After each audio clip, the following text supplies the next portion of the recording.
अतीक अहमद अपना साम्राज्य बेहद बड़ा करना चाहता था। यही एक वजह है कि उसने मुस्लिम टाउनशिप बनाने की सोची। ये वो इलाका है जहां से अतीक की मुस्लिम टाउनशिप की शुरुआत होती है।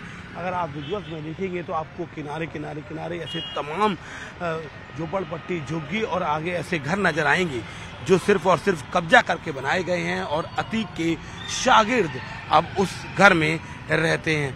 अतीक अहमद लंबे समय से ये प्लानिंग कर रहा था कि अगर वो इस इलाके की यानी करेली विधानसभा की डेमोग्राफी चेंज कर देता है तो निश्चित तौर पर न सिर्फ एक तो उसको एक सुरक्षित पनाह मिलेगी, दूसरा उसका पॉलिटिकल पावर बढ़ जाएगा। वो और उसका परिवार लंबे समय तक इस विधानसभा पर राज कर सकता है।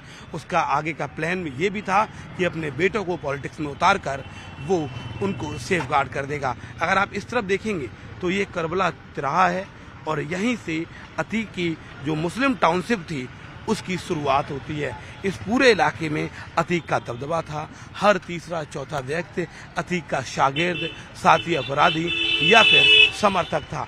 ऐसे में अतीक ने पूरी कोशिश की कि वो इस विधानसभा की डेमोग्राफी चेंज कर दे और इसके लिए लगातार उसने लंबे समय तक जो यहाँ के निवासी थे, गरीब थे, वंचित थे, उन तबकों की जमीन कब्जाई और अपने लोगों को बसाना शुरू कर दिया।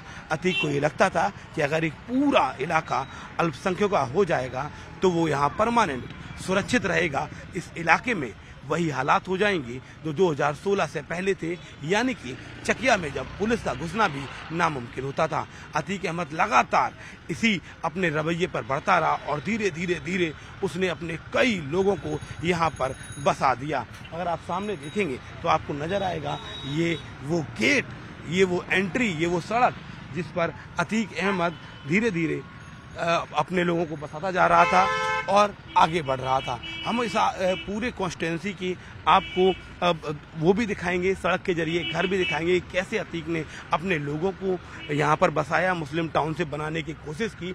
और इसकी एक रिपोर्ट हम आपको गाड़ी में बैठकर इस तरीके से दिखाएंगे ताकि आप ये समझ पाएं कि सिर्फ 1, 2, 4, 10 घर नहीं बल्कि सैकड़ों की तादाद में उसने अपने लोगों को बसाया। हम इस गाड़ी में बैठकर कोशिश ये करेंगे कि एक बार आपको ये समझा सके कि अतीक अहमद कितनी बड़ी प्लानिंग को लेकर चल रहा था। एक तरफ अपने बेटों के लिए राजनीतिक भविष्य तैयार करना और दूसरा अपने लिए एक सुरक्षित इलाका बनाए रखना। आपको हम दिखाएंगे धीरे धीरे कि किस तरीके से अतीक ने अपने बड़े साम्राज्य को तैयार करने की शुरुआत कर दी थी। अतीक अहमद लगातार करेली विधानसभा में अपने लोगों को, अपने शागिर्दों को बसा रहा था। ये वो इलाका है जहां पर अतीक अहमद ने न सिर्फ शागिर्दों, अपराधियों, गैंगस्टरों बल्कि सिर्फ और सिर्फ मुसलमानों को बसाने की प्लानिंग की थी। यूपी एसटीएफ के एडीजी अमिताभ यस की माने तो माफिया अतीक ने करेली इलाके में बड़ी भूमि पर कब्जा कर लिया था और यहाँ अल्पसंख्यकों को ही बसाने का उसका प्लान था। अतीक ने दबदबा बढ़ाने के लिए और फुल प्रूफ प्लान तैयार करने के लिए धीरे धीरे इस पूरे इलाके में अपने लोगों को बसा दिया।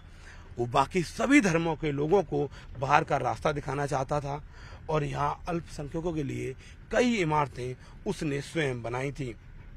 अतीक अहमद का यह विचार इतने सारे माफियाओं से अलग था क्योंकि ये अतीक अहमद आगे की प्लानिंग कर रहा था। अतीक अहमद को ये अच्छे से पता था कि आज नहीं तो कल उसके ऊपर प्रशासन का हंटर चल सकता है। ऐसे में वो एक अपना काला साम्राज्य बना रहा था।